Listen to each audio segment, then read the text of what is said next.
Welcome back to High Stakes. Elevate your game by subscribing to our channel so you never miss our daily content. For exclusive access to our premium betting picks, join our Patreon. Find the link in the comments section below. Stay ahead with High Stakes. Houston Astros versus Tampa Bay Rays. Houston is on a roll and Tampa sold at the deadline, leading me to believe more in the Astros in this contest. Tampa is only .500 at home this year, while the Astros are at least above .500 on the road this year. Simply put, the Astros have more momentum heading into this game, and they have the desire to earn the win with their division on the line.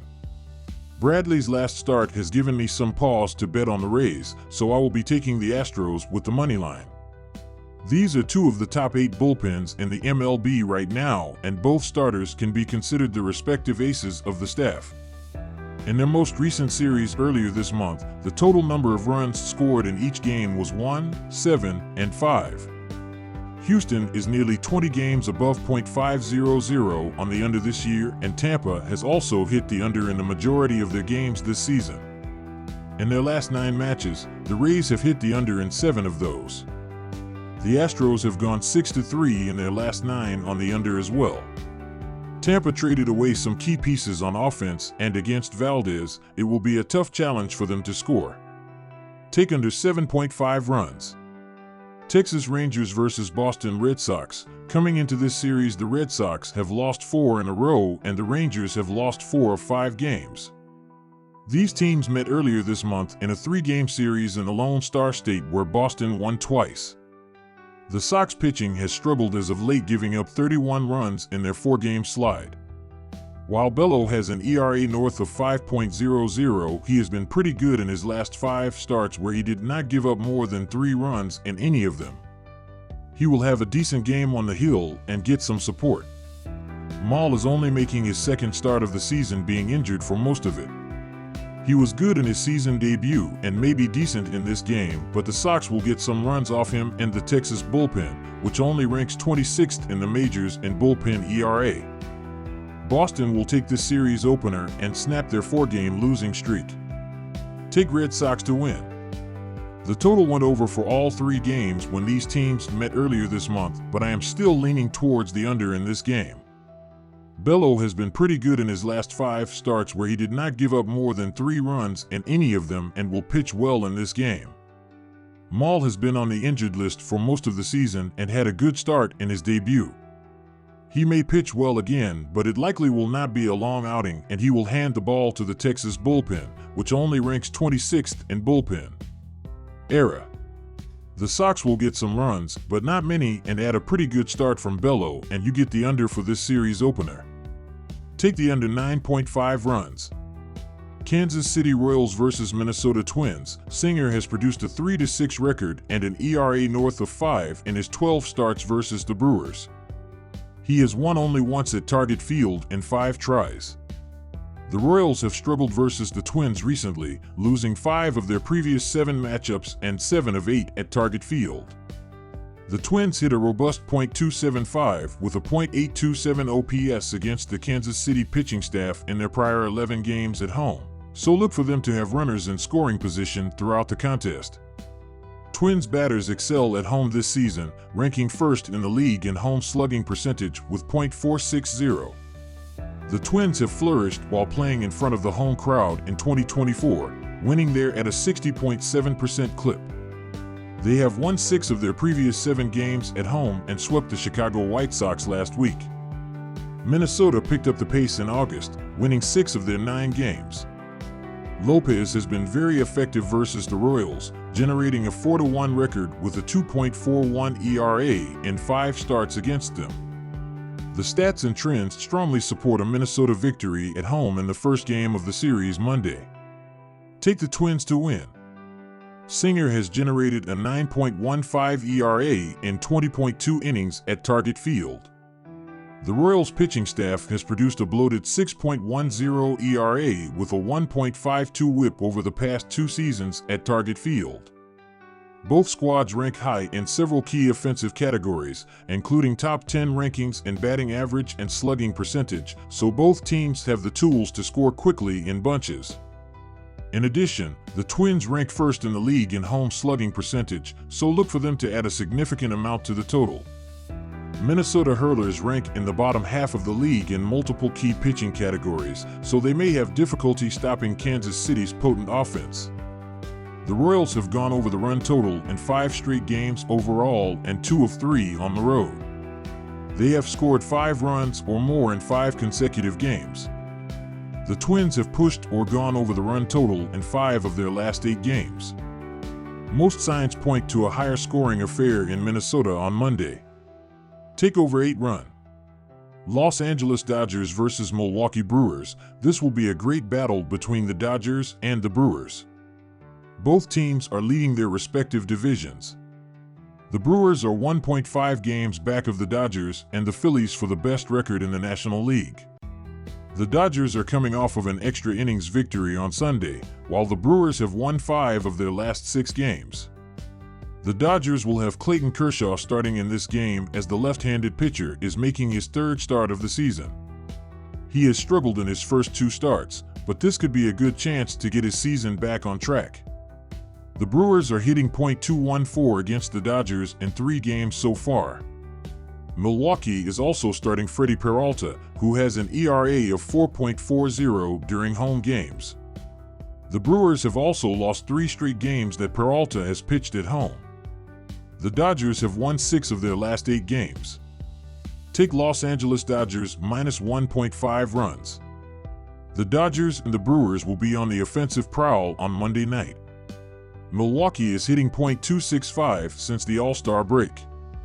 They are in great form recently, and they are facing Clayton Kershaw, who allowed 3 runs in 4 innings versus the Padres in his last start. The Dodgers also rank hitting .250 versus the Brewers this season. Take over 8.5 runs. New York Yankees versus Chicago White Sox. The New York Yankees are 7-3 against the run line in their last 10 games versus the White Sox on the road. In the last 5 games the Yankees won on the road against the White Sox. They covered a minus 2.5 run line in 4 of the 5 games. The White Sox are starting a rookie pitcher and will be putting him up against one of the most lethal offenses in the league.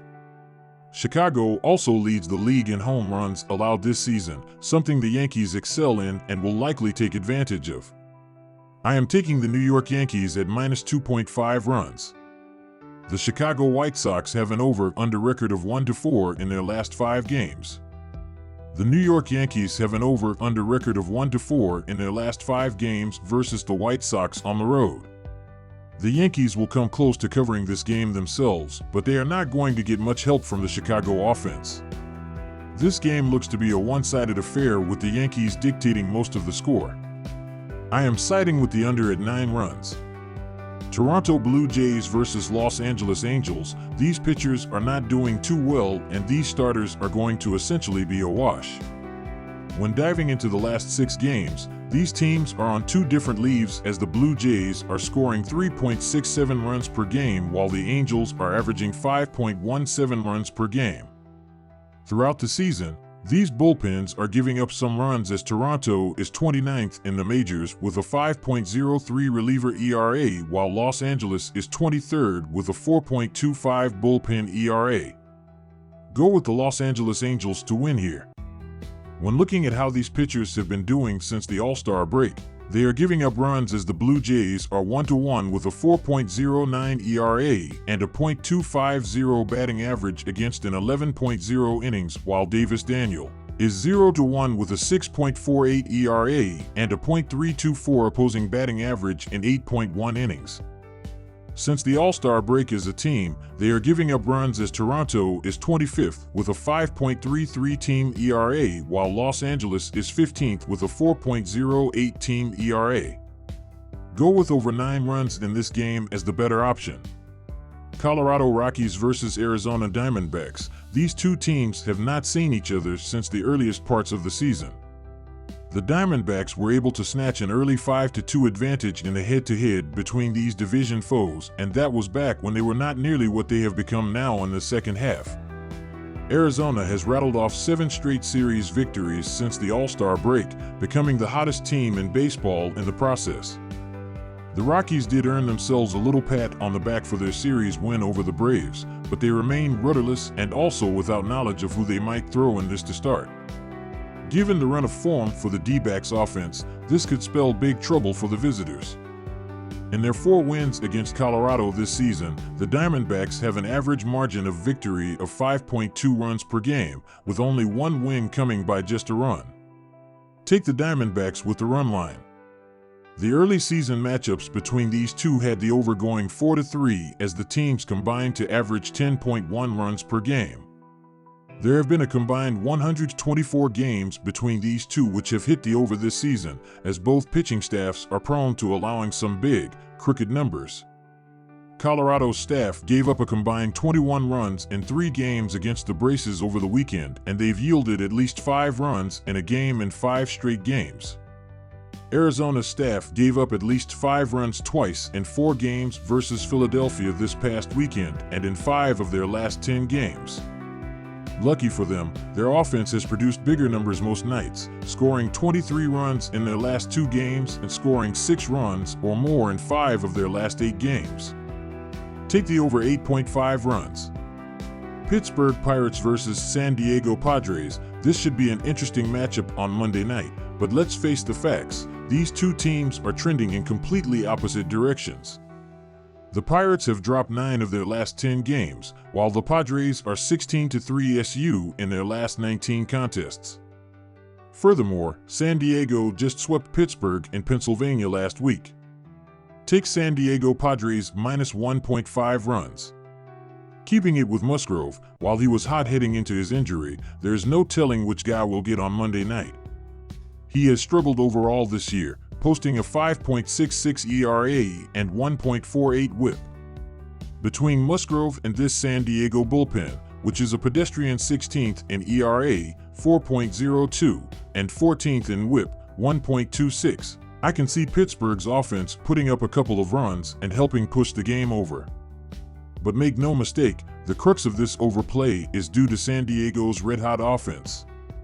Over the last 14 days, the Padres are 3rd in WRC plus, 138, 5th in WOBA, .361, and they have the lowest K percent, 15.3%. Honestly, there's a chance they clear this total by themselves. I'm riding with the over in San Diego on Monday night. Take over 8 runs.